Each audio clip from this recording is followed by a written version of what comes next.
반갑습니다. 오늘 여러분과 교실 속의 유튜브라는 제목으로 미디어와 함께하는 청소년 문화 이해에 대해 이야기를 나누게 될 달지라고 합니다. 반갑습니다. 저는 직업이 세 가지인데요. 선생님을 하면서 앨범을 내는 가수 활동도 하고요. 그리고 유튜브에서 동영상 크리에이터로도 활동을 하고 있습니다. 이 세 가지 직업을 동시에 하고 있다니 조금 특이하다고 생각이 되실 것 같아요. 네, 저도 일부러 이 세 가지를 꿈꾸면서 왔다기보다 굉장히 특이한 일들을 저희 반 아이들과 함께 겪으면서 여러 가지를 배우게 된 그런 사람인데요. 그래서 제가 오늘 제 이야기에서 시작해서 조금 더 넓게 아이들에 대한 이야기, 미디어에 대한 이야기, 그리고 우리가 아이들에게 어떤 이야기를 그러면 해줄 수 있을까까지 조금 폭넓게 다뤄보려고 합니다. 오늘 이야기할 순서를 먼저 좀 살펴볼게요. 일단 제가 어떤 사람인지, 어떤 활동을 하는지 제 소개를 먼저 조금 드리고요. 저희 반 아이들의 변화에서부터 시작을 해보려고 합니다. 조금 제 개인적인 이야기와 저희 반, 제가 만났던 소소한 변화들에서 시작을 해서 조금 더 이야기를 넓혀서 유튜브란 무엇인가, 그리고 요즘 아이들이 유튜브를 어떻게 사용하고 있고 이 미디어가 어떻게 활용되고 있는가 그 실태를 조금 더 알아본 다음 그 다음에 조금 더 넓혀서 아이들에 대해서 알아보려고 해요. 디지털 네이티브 세대라고 합니다. 디지털 원주민처럼 정말 디지털 세계에서 나고 자란 이 아이들 어떤 특징이 있는지 또 어떤 욕구가 있는지를 살펴보면서 마지막으로 그런 아이들에게 우리가 어떤 이야기를 해주면 좋을까? 미디어 리터러시란 미디어를 제대로 읽고 또 생산할 수 있는 그 능력을 말하는데요. 그걸 위해서 우리는 어떤 이야기를 해주면 좋을까로 마무리를 좀 해보려고 합니다. 일단 제 소개를 조금 해보려고 합니다. 아까 조금 특이하다고 말씀드렸잖아요. 저는요, 초등학교 선생님을 8년 정도 했고요. 이 초등교사를 하면서 가수와 영상 크리에이터를 함께 활동을 하고 있습니다. 엔잡러라고 하죠. 여러 가지 꿈을 쫓은 이 경험 덕분에 아이들에게 진로 특강도 하고 여러 가지 새로 배운 것들을 교실에 다시 녹여내는 그런 활동을 하고 있는데요. 사실 이 세 가지를 이렇게 자랑스럽게 말하기 민망할 정도로 과거에 저는요, 유튜브를 굉장히 싫어했어요. 혹시 자녀분이 계시거나 혹은 학생들과 이렇게 이야기를 하면서 애들이 유튜브 하는 게 너무너무 좋다, 너무 긍정적이고 좋은 점만 있다, 이렇게 느끼시는 분이 계실까요? 아마 거의 없으실 것 같아요. 저도 마찬가지였거든요. 6학년 아이들을 주로 가르쳤는데 아이들과 만날 때마다 항상 유튜브에 너무 중독되어 있고 스마트폰 중독, 영상에 너무 오랜 시간을 뺏기는 그 모습을 보면서 항상 저는 안타까운 마음만 들었던 것 같아요. 그리고 실제로 저는 저도 인터넷에 있는 세대에서 자라긴 했지만 그럼에도 불구하고 아직도 영상이 익숙하지 않은 사람입니다. 글과 이미지가 조금 더 익숙하고 영상으로 정보를 얻거나 그 안에서 이렇게 뭔가 나를 표현하는 게 되게 서툰, 낯선, 그러니까 요즘 말로 하면 조금 꼰대 선생님이었던 거죠. 아이들이 유튜브를 하고 있으면 되게 싫어했던 제가 어떻게 이렇게 두 가지 활동을 동시에 하면서 이 교실에 녹여낼 수 있었을까요? 제 개인적인 이야기부터 이렇게 좀 시작해 보려고 해요.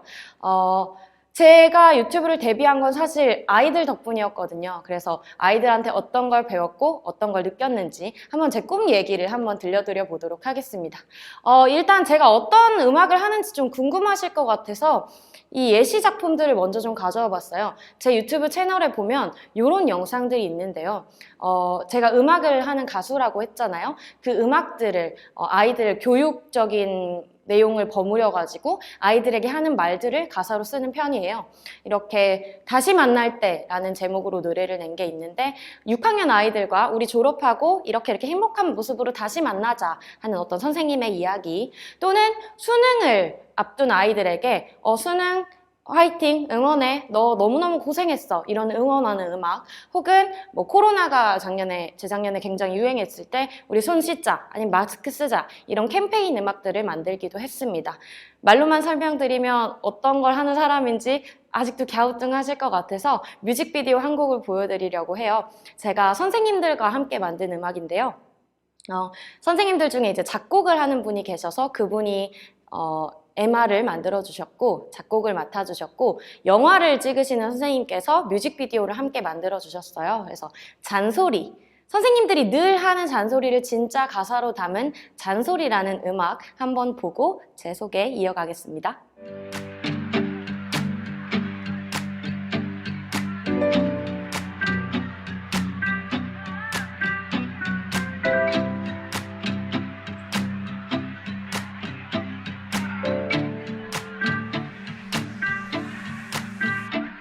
얘들아 종 쳤잖아. 얼른 자리에 앉아. 책상 줄 맞추고 교과서 좀 꺼내봐. 복도에서 뛰지 말고 사이좋게 지내야지. 지각 좀 하지 말고 숙제 좀 해오라고. 공부 열심히 해야 돼 후회 안 하려면. 근데 책이 다가 아냐 진짜 행복하려면. 너 자신에 대해 깊게 공부해야 돼. 내 행복을 만들어갈 길을 고민해야 돼. 긍정적으로 살자고 가르치지만 사실 선생님도 툭하면 우울함에 빠져. 기분이 좋을 땐 사실 뭐든 할 수 있지. 진짜 어려운 건 부정적인 걸 소화하는 거야. 마음껏 울어. 울고 싶은 기분이 들 땐 그냥 깨물어. 누군가 널 아프게 할 땐 다시 일어서는 법, 그리고 화해하는 법, 그리고 다시 웃는 법을 너는 잘 알고 있어. 해주고 싶은 말들이 많아. 잔소리로 들릴 걸 알아. 마치 내 어릴 적 선생님께서 해주셨던 말처럼 말야. 그치만 어쩔 수 없잖아. 사실 그냥 잔소리가 맞아. 알아서 잘할 걸 알지만 그래도 꼭 해주고픈 말야. 누군가를 괴롭히며 즐거워하는 건 강하고 멋있는 게 절대로 아니란 거. 비록 겁이 많을 순 있지만 비겁하지 말자. 누군가 아파할 때 그걸 구경하지 말자. 약한 자일수록 더 약하게 돌봐주고 강한 자에게 강하게 덤비는 걸 배웠다면 넌 밤에 엄마 몰래 보던 웹툰 그리고 PC방을 조금 더 즐겨도 괜찮을 것 같아. 땡땡이를 칠 거라면 다음 수업 때 마음 받쳐 혼날 각오를 하고 욕하면서 노는 건 좋은데 어떤 욕들이 어떤 뜻인지 알아보기로 해. 말은 한번 뱉으면 주워 담을 수 없고 외모보다 너의 말이 결국 너를 나타낼 테니 부모님을 들먹이며 웃어 넘기는 그런 사람은 우리 반에 절대 없기를 빌어. 해주고 싶은 말들이 많아. 잔소리로 들릴 걸 알아. 마치 내 어릴 적 선생님께서 해주셨던 말처럼 말야. 그치만 어쩔 수 없잖아. 사실 그냥 잔소리가 맞아. 알아서 잘할 걸 알지만 그래도 꼭 해주고픈 말야. 나중에 좋아하는 사람이 생기면 말야. 카톡 말고 곡소 편지로 맘을 전해봐. 넌 국어 시간에 고쳐 쓰기는 잘 안 했지만 편지지는 분명 몇 장씩 찢을 테니까. 한강은 세계 최고의 야경이니까 꼭 돗자리를 챙겨가서 2시간은 봐. 보름달은 한 달에 딱 한 번만 뜨니까 가끔 달이 밝을 땐 선생님 생각 한 번 하고. 설렘은 달콤할 거야. 취해서 실수하지 말고 사람의 진심을 똑바로 대해. 이별은 아플 거야. 그래도 무너지지 말고 스스로의 맘을 소중히 대해. 20살이 되면 꼭 선생님을 찾아와서 맛집에 데려가줘. 술도 한잔하게. 쌤은 술을 잘못해 맥주 한 잔이고 자기지만 빨개진 채로 마주보고 서보게. 해주고 싶은 말들이 많아. 잔소리로 들릴 걸 알아. 마치 내 어릴 적 선생님께서 해주셨던 말처럼 말야. 그치만 어쩔 수 없잖아. 사실 그냥 잔소리가 맞아. 알아서 잘할 걸 알지만 그래도 꼭 해주고픈 말야.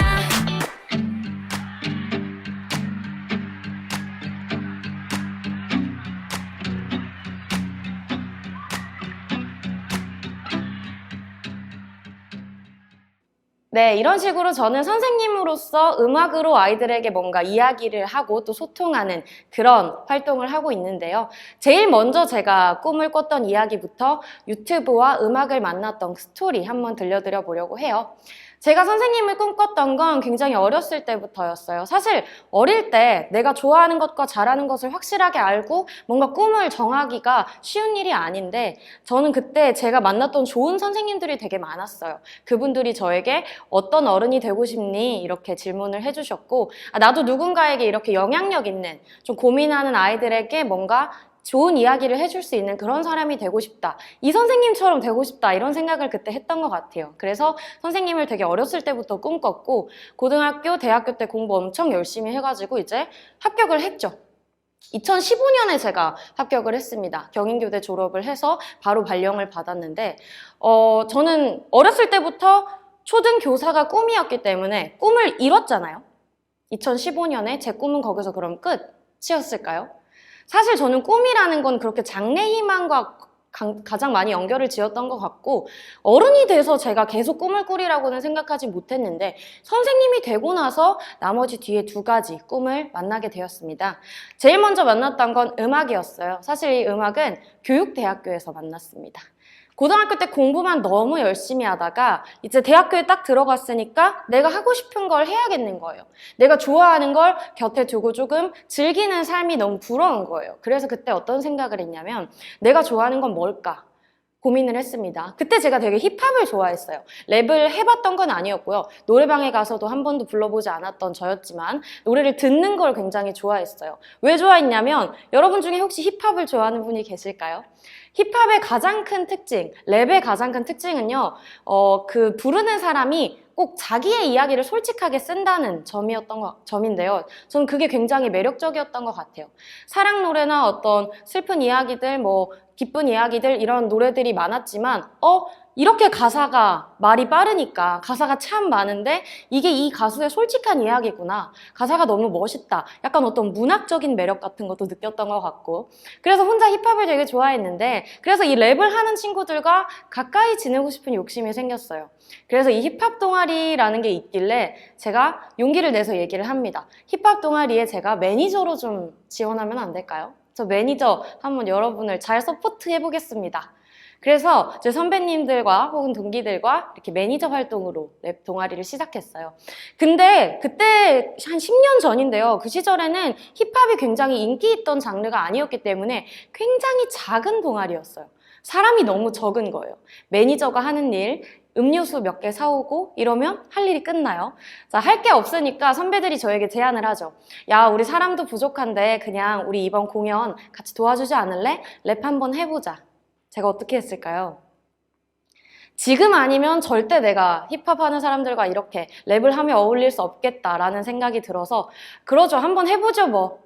잘할 자신이 있어서 한 건 아니었어요. 그냥 지금 아니면 안 되겠다. 이게 분명히 실패하겠지만, 실패라고 하면 좀 웃기죠. 약간 내가 못하겠지만 흑역사가 될 걸 분명히 알지만 그래도 한번 하면서 살아봐야겠다라는 그런 욕심으로 그렇게 힙합을, 랩을 시작하게 됐습니다. 근데 생각보다 재밌는 거예요. 엄청 잘하지 않아도 이 음악으로 사람들과 소통하는 게 너무 즐겁고 이 함께 공연을 꾸렸다가 이 성취감 이런 것들이 너무 좋아서 계속 음악을 하게 됐죠. 그러면서 어쩌다 보니 동아리 회장 그리고 동아리 연합회장 이런 것까지 하면서 좀 본격적으로 취미 활동을 갖게 됐어요.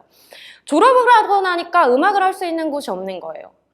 제가 뭐 대학생일 때는 이게 동아리 활동도 하고 하니까 동기들도 보러 오고 막 학교 축제 공연도 하고 이랬는데 내가 직장인이 되고 나니까 이렇게 취미 활동을 할 수 있는 곳이 없나? 다들 이렇게 평범하게 살아가는 건가? 그렇게 생각을 하고 있을 때 제 친구가 저에게 또 한 번 제안을 합니다. 나랑 같이 홍대에 가서 음악하는 사람들이랑 한번 활동해보자. 동호회 활동을 한번 해보자 라고 제안을 합니다. 직장인 음악 동아리, 동호회 이걸 찾아서 저희가 들어갔어요. 거기 가니까 정말 많은 사람들이 자기가 하고 싶은 걸 누리면서 하고 있더라고요. 그때 한 20대부터 50대까지 정말 많은 사람들이 어울려서 공연도 하고 앨범도 내고 그렇게 활동하는 걸 보면서 나도 저들처럼 열심히 음악을 한번 해봐야겠다. 그래서 제 꿈은 끊이지 않고 계속 음악을 하게 이어지게 되었습니다.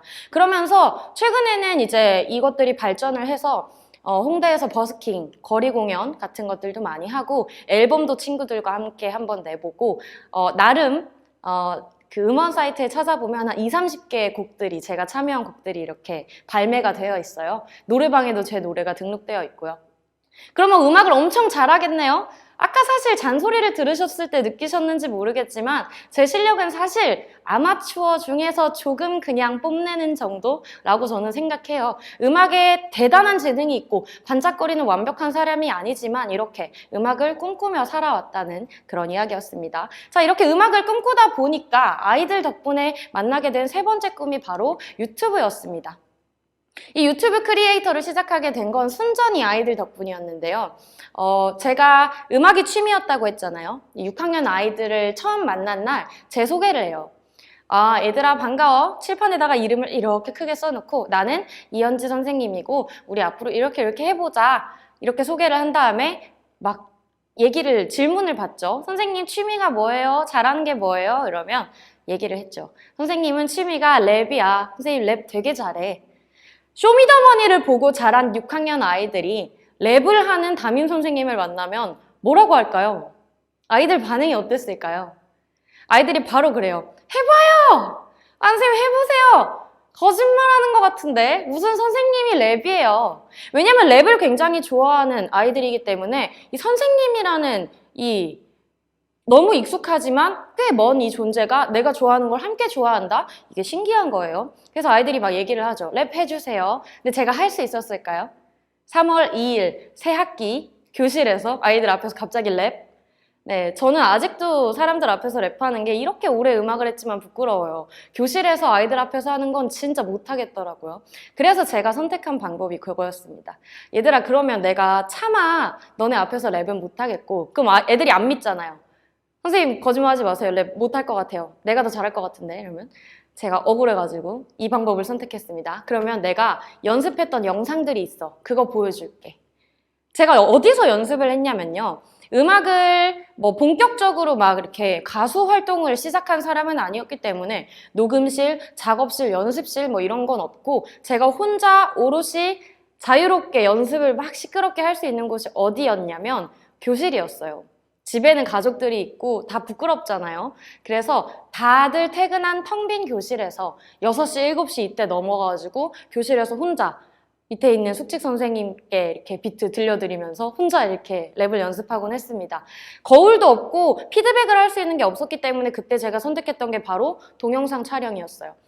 스마트폰을 하나 세워놓고 랩하는 제 모습을 찍어가지고 아 이런 게 어색하구나, 이런 건 잘하는구나, 이런 음악을 해야겠구나 제가 혼자 연구했던 그런 영상들 그 중에 하나를 아이들에게 보여주기로 합니다. 어떤 루트를 통해 보여주기로 했냐면 그때 바로 사용했던 게 유튜브였어요.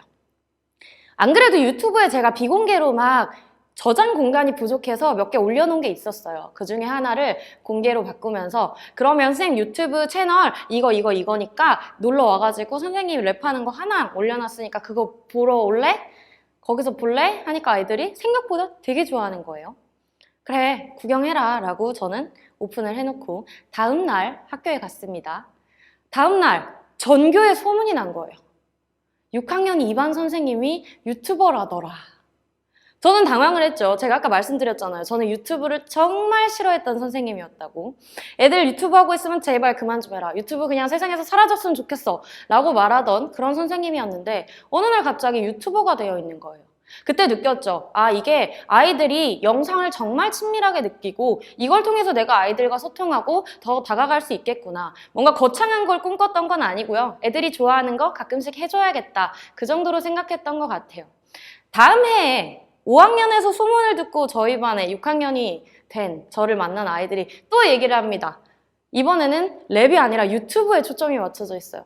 선생님, 유튜버라면서요. 왜 영상 안 올리세요? 또 올려주세요. 막 해요. 그래서 그러면 뭐가 듣고 싶니? 너네 신청곡 해봐. 내가 그거 불러줄게. 라고 해서 아이들한테 신청곡을 받아서 2개를 더 부릅니다.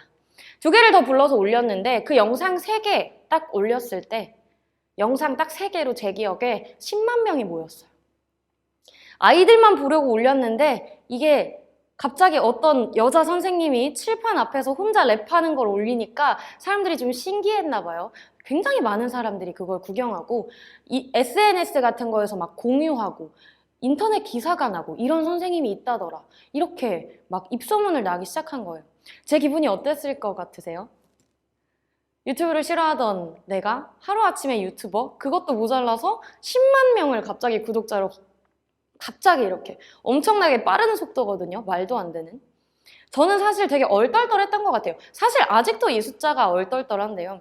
그 10만 명을 만났을 때 초반에는 굉장히 아이들과 함께 설렜어요. 야, 우리 너네가 고른 노래를 선생님이 이렇게 불렀는데 인기가 많다.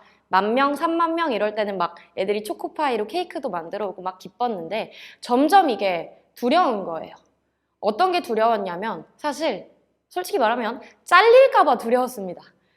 교육청에서 연락이 와서 저에게 뭐 징계를 내리거나 제가 단소를 불거나 뭐 리코더를 불거나 막 좀 동요를 부르거나 했으면 상관이 없었을 텐데 내가 어떤 교육자의 품위를 손상한 거 아닐까? 이건 랩이잖아요. 되게 생소한 거고 아이들이나 좋아하는 거고 그랬는데 사실 그때쯤에 미디어 흐름이 굉장히 많이 바뀌던 시절이었던 것 같아요.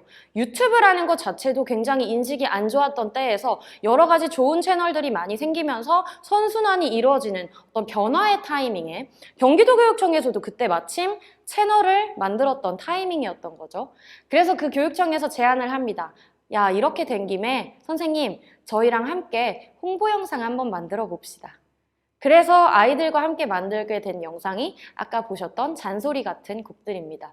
음악과 어떤 영상을 통해 아이들에게 말을 걸고 선생님의 진심을 전하고 또 교육적인 것들을 거기에 녹여내는 그런 노력을 많이 하고 있어요.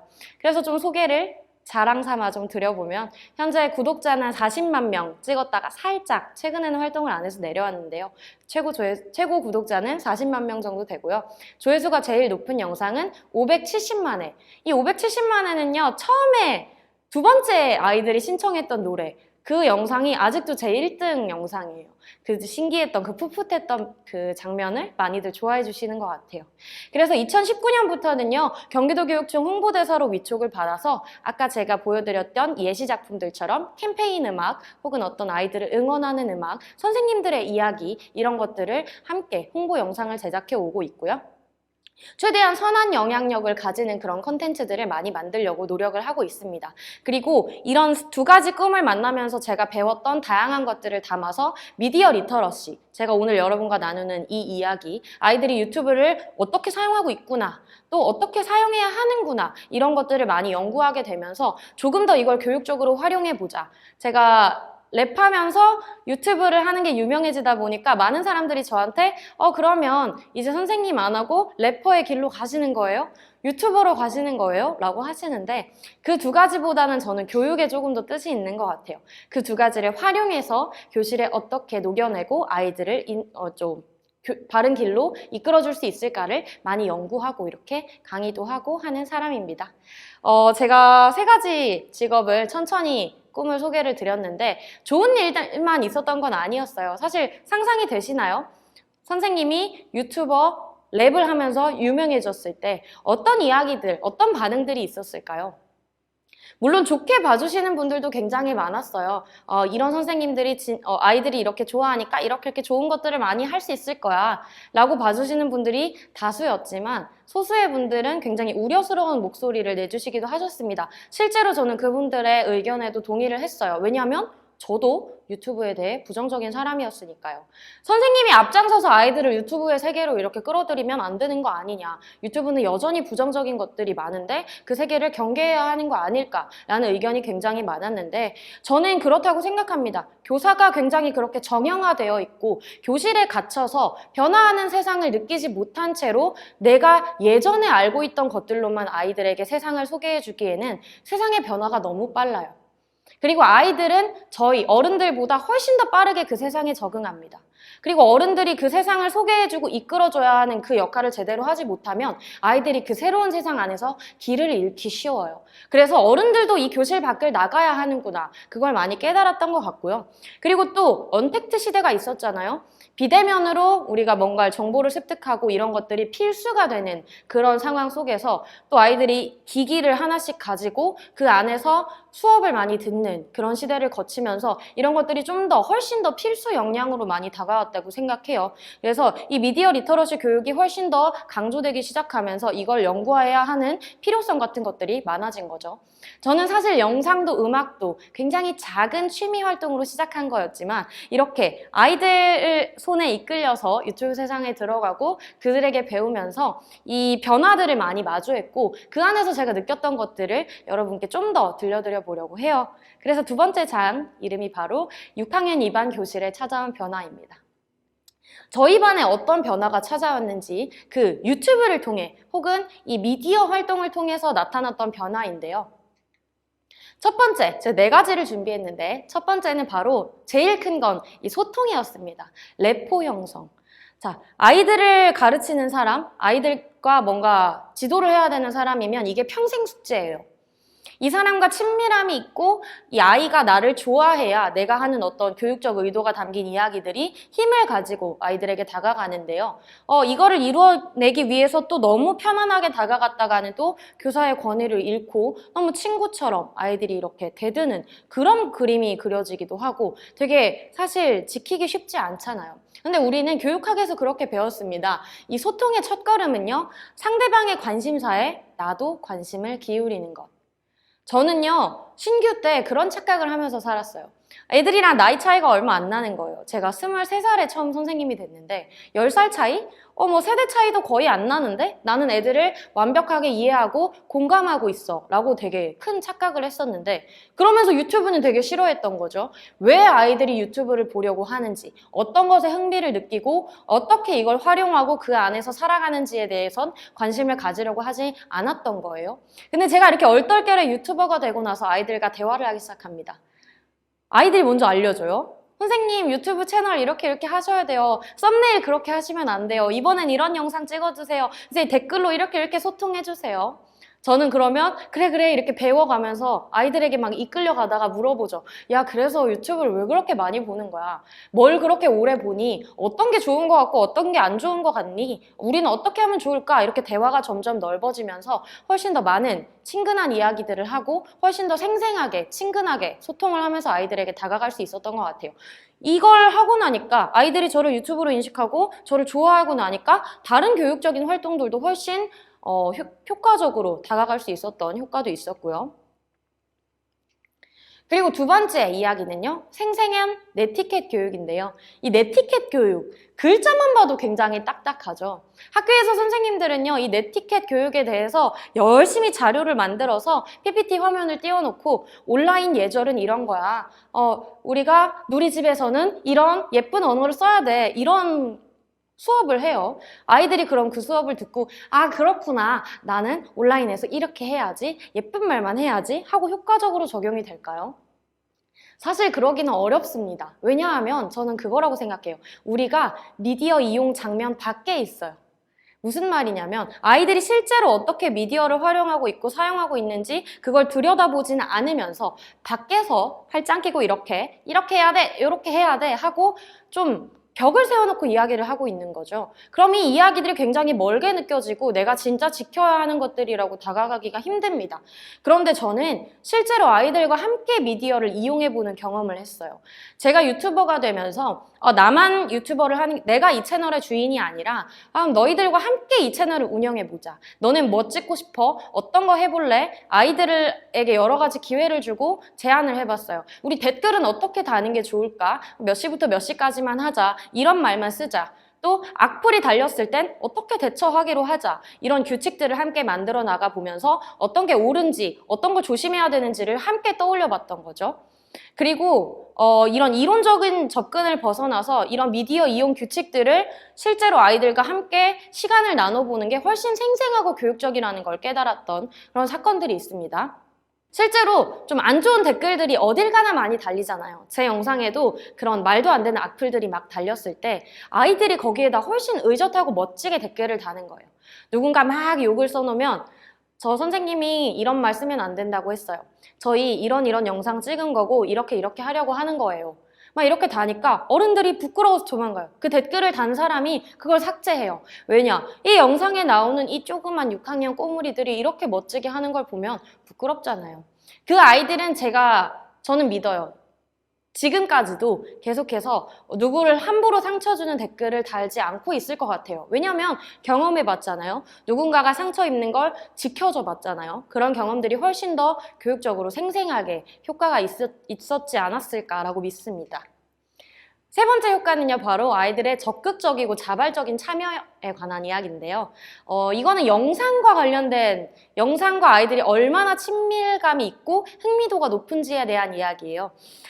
제가 이거를 영상에 대해 제가 관심이 없고 또 제가 이걸 활용하지 못했을 때는 영상으로 수업을 하거나 영상으로 뭔가를 한다는 거에 되게 겁이 났어요. 제가 활용할 줄 잘 모르는 분야니까. 그런데 아이들이 이걸 제게 오히려 알려주는 이런 분위기가 되다 보니까 아이들 손에 이렇게 맡겨봤죠. 어떤 거 하고 싶어? 하고 싶은 대로 해. 선생님이 아는 한에서 한번 지지해주고 보조해볼게. 그랬는데 아이들이 너무 잘하는 거예요. 제 생각보다 훨씬 더 그 안에 이미 흥미가 깊고 경험이 있고 그거에 잘하고 싶은 욕구가 있어요. 왜냐면 그걸 보면서 자랐으니까 그 안에 나를 표현하고 싶은 자기 표현의 욕구라고 하는데요. 영상에 그게 있는 거예요. 그래서 제가 수업 때 이걸 활용하기 시작하니까 아이들이 한 번도 보여주지 못했던 새로운 모습들을 저에게 보여주기 시작합니다.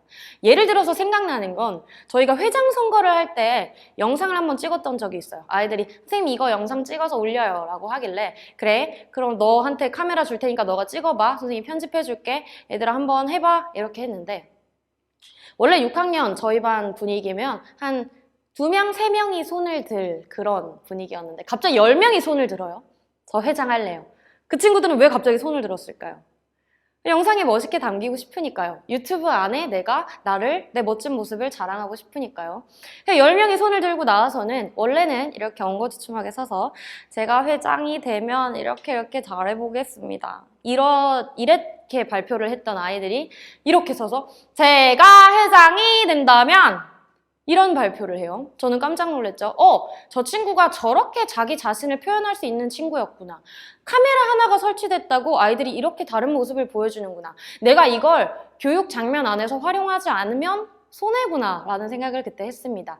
그러면서 보고서를 작성하는 대신에 영상으로 한번 결과물을 만들어 보자. 모든별로 우리 뉴스처럼 이렇게 영상을 찍어보자. 이런 식으로 흥미가 있는 요소들을 더했더니 아이들이 그 내용에도 훨씬 더 집중을 해서 초점을 맞춰서 공부를 하기 시작한 거죠.